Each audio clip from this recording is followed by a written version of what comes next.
Luke chapter 20. Some verse down there after the discussion about John the Baptist's authority. Jesus told the people this parable. A certain man planted a vineyard, rented it to tenant farmers, and went on a trip for a long time. When it was time, he sent a servant to collect from the tenants his share of the fruit of the vineyard. But the tenants sent him away beaten and empty-handed.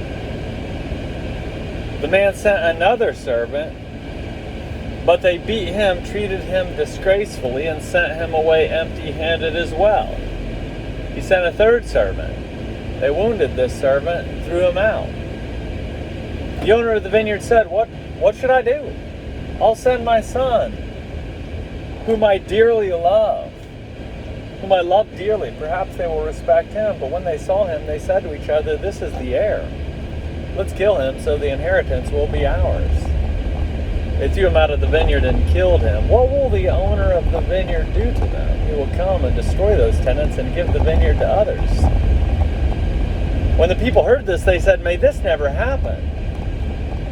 Staring at them, Jesus said, Then what is the meaning of this text of Scripture? The stone that the builders rejected has become the cornerstone. Everyone who falls on that stone will be crushed, and the stone will crush the person it falls on. The legal experts and chief priests wanted to arrest Jesus right then because they knew he had told the parable against them, but they feared the people. The legal experts and chief priests were watching Jesus closely and sent spies who pretended to be sincere.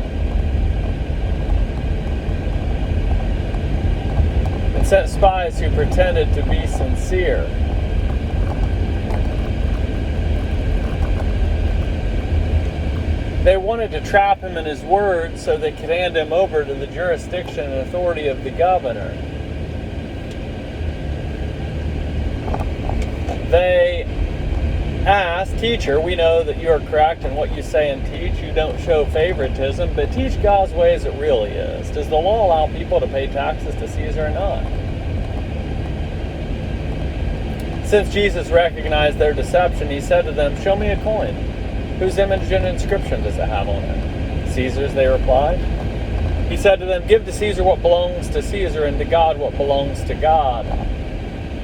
They couldn't trap him in his words in front of the people. Astonished by his answer, they were speechless. Some Sadducees who deny that there's a resurrection came to Jesus and asked, Teacher, Moses wrote for us that if a man's brother dies leaving a widow but no children, the brother must marry the widow and raise up children for his brother. Now there were 7 brothers. The first man married a woman and died childless. The second and then the third married her. Eventually all 7 married her, and they all died without leaving any children. Finally, the woman died too. In the resurrection, whose wife will she be? All 7 were married to her.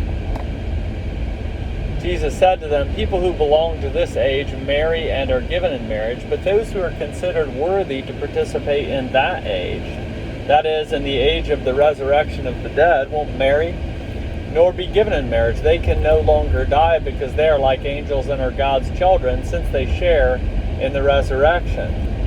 Even Moses demonstrates that the dead are raised in the passage about the bush when he speaks of the Lord as the God of Abraham, the God of Isaac, and the God of Jacob.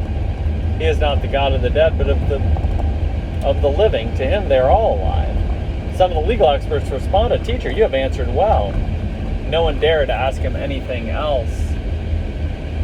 Jesus said to them, Why do they say that the Christ is David's son? David himself says in the scroll of the Psalms, The Lord said to my Lord, Sit at my right hand until I make your enemies a footstool for your feet. Since David calls him Lord, how can he be David's son? In the presence of all the people, Jesus began to speak first to his disciples. Watch out for the legal experts. They like to walk around in long robes. They love being greeted with honor in the markets. They long for the places of honor in the synagogues and at banquets. They're the ones who cheat widows out of their homes, and to show off they say long prayers. They will be judged most harshly. chapter 21. Looking up, Jesus saw rich people throwing their gifts into the collection box for the temple treasury. He also saw a poor widow throw in 2 small copper coins worth a penny. He said, I assure you that this widow has put in more than them all. All of them are giving out of their spare change, but she, from her hopeless poverty, has put in everything she had to live on. Some people are talking about the temple, how it was decorated with beautiful stones and ornaments dedicated to God. He said, as for the things you're admiring, the time will come when not even one stone will be left upon another, all will be demolished. They asked him, Teacher, when will these things happen? What sign will show that these things are about to happen? He said, watch out that you aren't deceived. Many will come in my name, saying, I'm the one, and it's time. Don't follow them. When you hear of wars and rebellions, don't be alarmed. These things must happen first, but the end won't happen immediately. Then Jesus said to them, nations and kingdoms will fight against each other. There will be great earthquakes and wide-scale food shortages and epidemics. There will also be terrifying sights and great signs in the sky. But before all this occurs, they will take you into custody and harass you because of your faith. They will hand you over to synagogues and prisons, and you'll be brought before kings and governors because of my name. This will provide you with an opportunity to testify. Make up your minds not to prepare your defense in advance. I'll give you words and wisdom that none of your opponents will be able to counter or contradict. You'll be betrayed by your parents, brothers and sisters, relatives and friends. They will execute some of you. Everyone will hate you because of my name. Still, not a hair on your heads will be lost. By holding fast, you will gain your lives. When you see Jerusalem surrounded by armies, then you will know that its destruction is close at hand.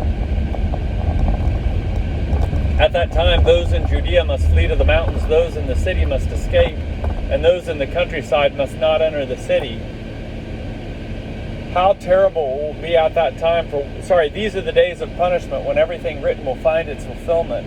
How terrible it will be at that time for women who are pregnant or for women who are nursing their children.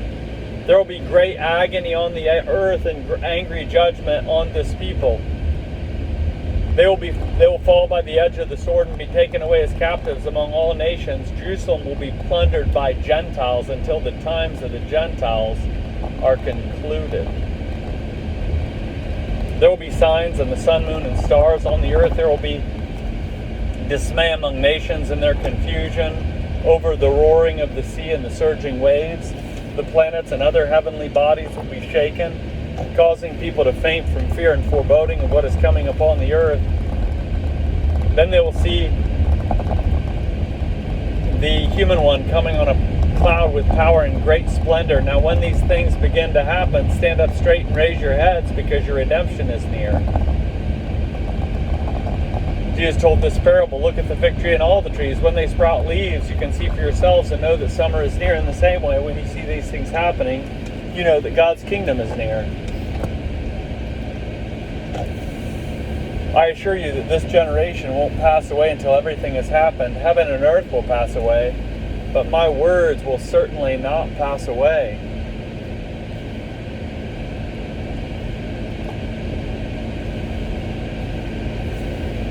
But my words will certainly not pass away. Take care that your hearts aren't dulled by drinking parties, drunkenness, and the anxieties of day-to-day life. Don't let that day fall upon you unexpectedly like a trap. It will come upon everyone who lives on the face of the whole earth.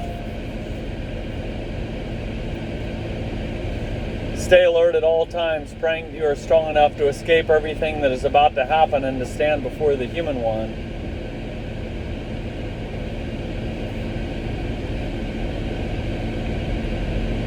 Every day, Jesus was teaching